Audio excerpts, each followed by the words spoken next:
Yo, welcome to the All Things Fun New Comics Vidcast. Vidcast. Got it right this week.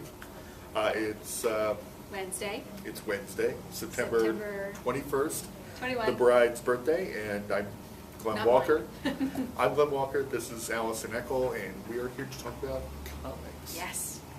And it's another 52 week. Big 52 week. Not Yeah. 52, but comics. But DC Comics has rebooted their entire line, or relaunched, or rejiggered. rejiggered.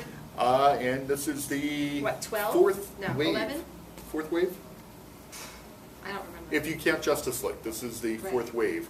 What are the big books this week? Gosh. You've got Batman Batman. #1 for the first time since 1940. A Batman #1.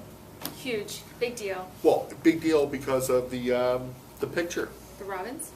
Yeah. Where's that interesting picture? It's not all the Robins. No, Detective. Was that last week? Week before? Well, Damien this is, if you listed can check the out Robins. the height difference. Height difference. They're all right here. Batman's in the Bruce is in the middle, and then we have them according to age, I guess. Well, apparently, if Bruce Wayne is 6'1", Dick Grayson is 5'1", Jason is 4'1", and Where's Damian is a little person. I don't have Nightwing. Nightwing #1 is out today too, isn't it? It's there somewhere. Well, so we also get to compare that with Nightwing, where he looks like a normal person. Nightwing has incredibly big heels, apparently. Big lifts in his boots. I don't know, but we're taking big issue with the way this is depicted there. Now, as I was saying, in Detective, Damien did list, if you're keeping score or trying to keep score of what is reality in the new 52, Damian Wayne did list Dick and Jason and Tim as having been Robins before him. So we know that happened. We don't get Jason in that picture of the Robins and Bruce before they're in their tuxedos. So we also have, we have Red Hood and the Outlaws. Speaking of Titans. Speaking of Titans. Jason. Well, we're doing Robins. We're talking about And why we're talking about- Jason wasn't in that picture with the Yes, other boys. because he's busy being the Red Hood with the Outlaws, which includes Speedy /Arsenal /Red Arrow /Roy Arthur. And he is quizzing Starfire Yes. in the book. Does she remember Dick? Right. Does she remember Vic? Does she remember Some others. Garth? Now, what's weird about that is, okay, it suggests that there is a Teen Titans somewhere in the timeline. Mm-hmm. But it mentions Vic, it mentions Cyborg, and aren't we seeing the origin of Cyborg in Justice League? Yeah, this one has our brains melting too. Yeah. It's just kind of weird, and also in Batwoman, Betty King mentions that she was in the Teen Titans as Flamebird.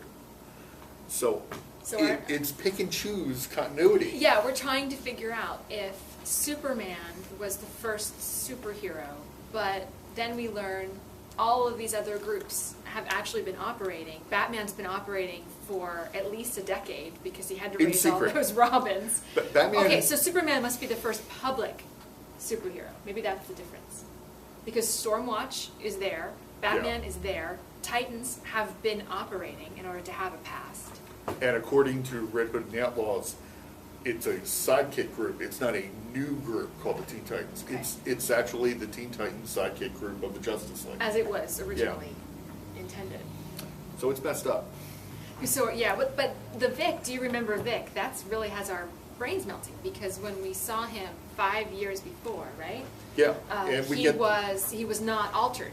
All of his parts were still looked human anyway. According to Solicit, the big Aquaman issue, #4 of Justice League, is also the origin of Cyborg. Okay. So, but that's where that stands. As somebody pointed out this morning, we said 5 years before, but we don't know 5 years before what, right? 5 years before 1980, apparently. All right, what else is out today? Well, I wanted to say Batman by Scott Snyder. It's actually a good story. It's nice to see Batman's Rogues Gallery as we start off. It's a hell of a, start with a bang. It's terrific.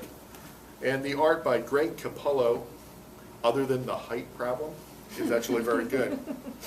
Also from the Batcave, we have Catwoman #1. Very sexy issue. Out Great today. art. It's Gilliam March. And that's our And Jet pinup, winning. it's our pinup cover Yeah, as that would well. be our pinup cover. Yeah. The gravity defying. It's one of those books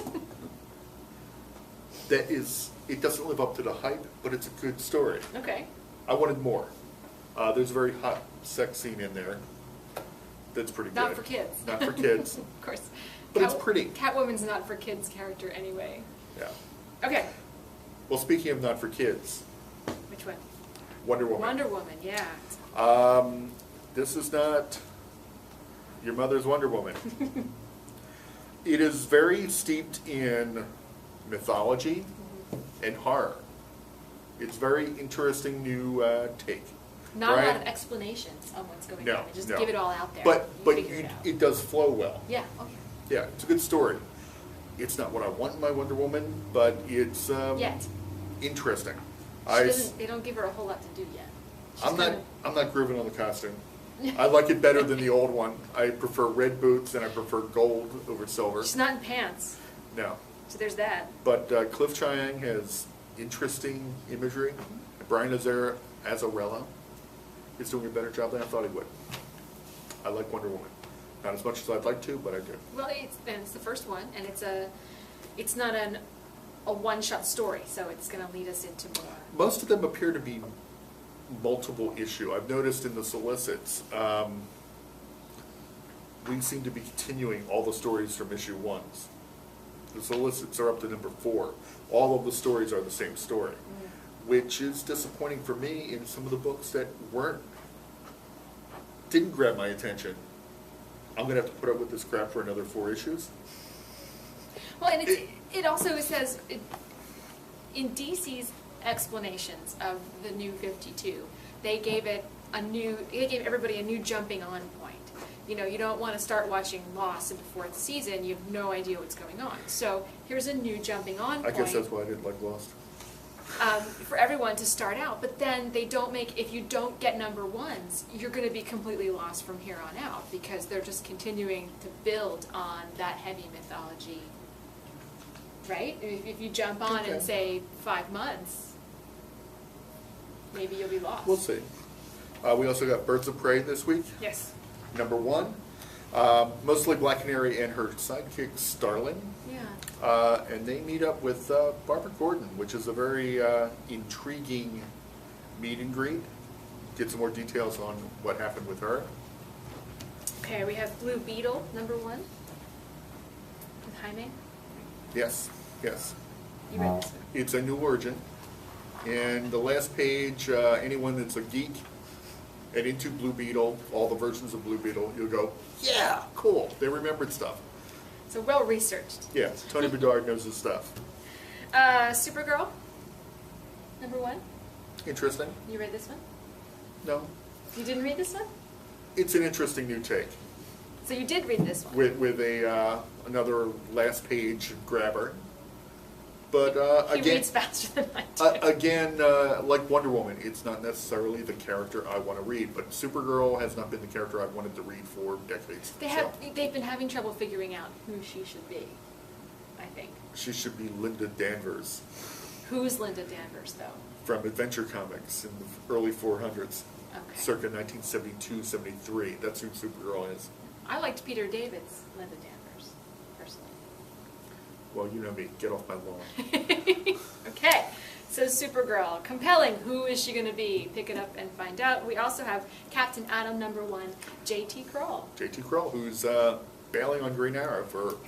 We don't know the reasons, actually. We don't know the reasons. We He didn't look it wrote up. Green Arrow number 1 and the first, 3 Green Arrows? He wrote the first 3, and And number then 4 that he will is picking up change. with Keith Giffen.